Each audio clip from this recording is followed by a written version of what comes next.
निवेदन करूंगा। बोला चाचा जी को कर्मा मौज करती तेरी दीपेंद्र ने के बाजे आया। बोला सिक्योरिटी वाली फीस कौन देगा? माँ जी ने टिकट दी आपको देगा सारा। जो हिसार जिला की धरती ने इनको यहाँ से चुन करके भेजा, जैसी चंद्र प्रकाश जी और नरेश सेलवाल जी, ये उसी दिन जैसे इनको पता लगा रात को सुबह ही आपके बीच में लगातार आपके बीच में आते। और हमारे एनएसयूआई के प्रधान वरुण भाई और दूसरी यूनिवर्सिटी के हमारे डीयू के प्रेसिडेंट, पंजाब यूनिवर्सिटी के अध्यक्ष और जो छात्र साथी आए, अब मुझे कह रहे थे कि लड़ाई। दोस्तों, मैं पहली बार जब आज से 37 वर्ष पहले एमपी बना, इसी यूनिवर्सिटी से लड़कर के हम गए थे। और उस वक्त तो ऐसा राज था, छात्रों के ऊपर बड़ा जुल्म और तशद्दुद होती थी। ना मीडिया था, ना सोशल मीडिया था। और यहाँ पर एक ऐसा राज भी रहा, जब हमारे छात्रों को जब पीटा गया, घसीटा गया था अंदर से, तो उस वक्त छात्रों ने बड़ी भारी हड़ताल करी, स्ट्राइक करी और वो राज्यव्यापी आंदोलन बना।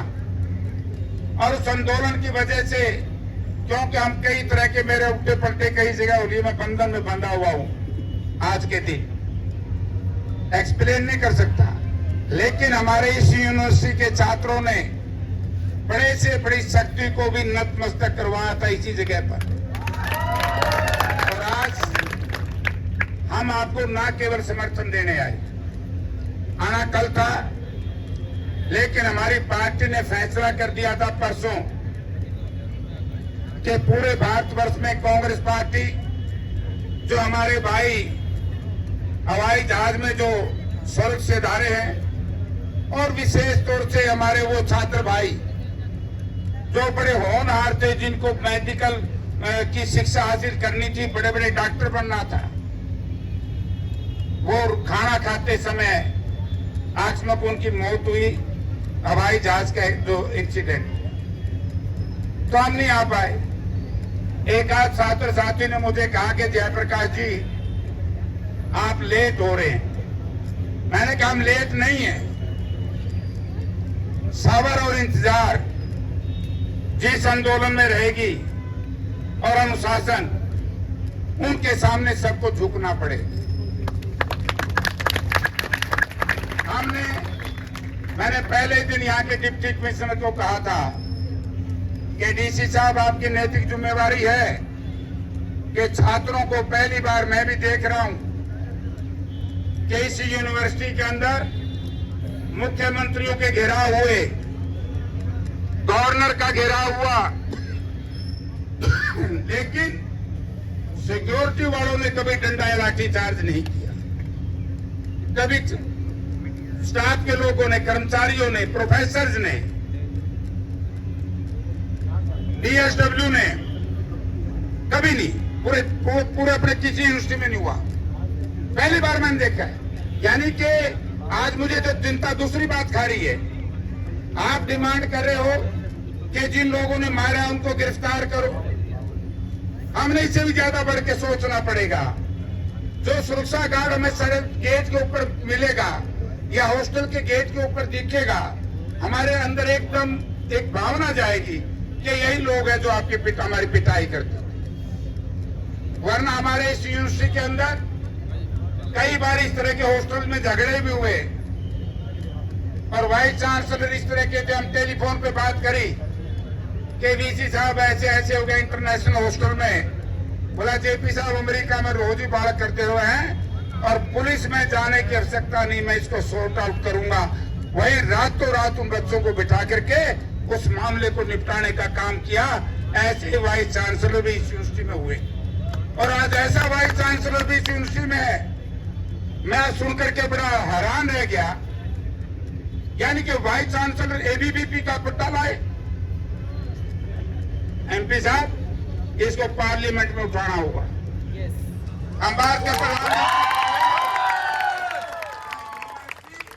एबीवीपी या आरएसएस या बजरंग दल या विश्व हिंदू देंगे, ये लड़ाई हम लड़ेंगे। और राष्ट्रीय की बात, यहाँ चाहे स्वर्गीय चौधरी भजनलाल मुख्यमंत्री रहे, चाहे चौधरी बंसीलाल चौधरी ओम प्रकाश चौटाला रहे, चाहे मास्टर हुकम सिंह रहे और सबसे लंबे अरसे तक चौधरी भूपेंद्र सिंह हुड्डा रहे, आज तक हमने कभी भी साथियों यूनिवर्सिटी के एडिटोरियम के अंदर किसी पार्टी का, उनके चाहे फ्रंटल ऑर्गेनाइजेशन का भी कार्यक्रम नहीं सुना। जो यहाँ पर मैं देख रहा हूँ कि किस तरीके से आरएसएस और विश्व हिंदू परिषद की क्लासें यहाँ ली जाती हैं, उनको ट्रेनिंग दी जाती है। ना केवल यहाँ, इसी तरीके से जीजेयू में तो हम एक इस बात को सोच रहे थे कि हम पहल नहीं करेंगे, पहल वो करें, और आज उन्होंने कर दी वीसी साहब ने। आपके साथ तो जाति करी सबसे बड़ी जाति है जो ये फोटो हमारे सामने भी आई है, वाइस चांसलर एबीवीपी का पट्टा सवाल कर दिया भाई। मैं वाइस चांसलर को कहना चाहता हूं सबसे पहले आपके माध्यम से, वाइस चांसलर साहब ही हरियाणा और हरियाणा के छात्र हैं, इन्होंने कभी जुल्म और तशद्दुद को सहन नहीं किया।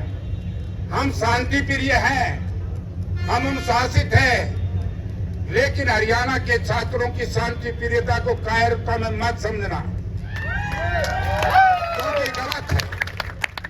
हम ये लड़ाई हमारे 4 सांसद दीपेंद्र सिंह जी, हम वरुण मुलाना जी और पंडित जी सतपाल जी महाराज ब्रह्मचारी जी लड़ेंगे। और यहाँ पर एक साथियों की बात आई थी कि गवर्नर से भी हम समय लेंगे, राज्यपाल साहब से समय लेकर के ये फोटो, ये चित्र जहां देश के कृषि मंत्री को देंगे, क्योंकि बोला चाचा जी को कर्मा मौज करती थी दीपेंद्र ने के बाद आया, बोला सिक्योरिटी वाली फीस कौन देगा, माँ जी ने टिकट दी आपको देगा सारा।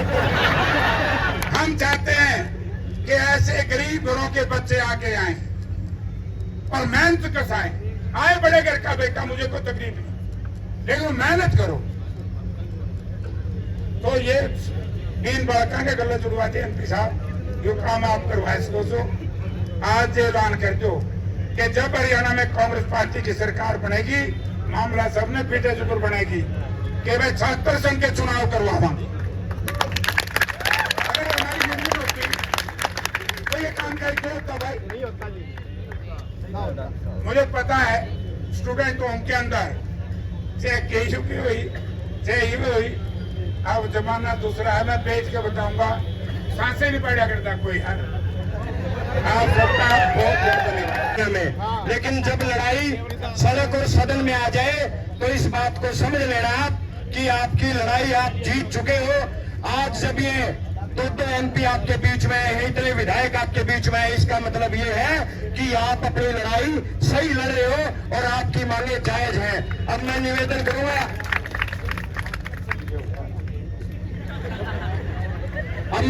करूंगा हिंदुस्तान के सबसे, मैं युवा इसलिए कह रहा हूं क्योंकि 5 बार के इन एमपी साहब से छोटा, इनसे छोटा कोई 5 बार सांसद नहीं बना, और उत्तर भारत के सबसे लोकप्रिय और हम जैसे नौजवानों के, आप जैसे छात्रों की सबसे बुलंद आवाज भाई दीपेंद्र सिंह हुड्डा जी हैं, और आपको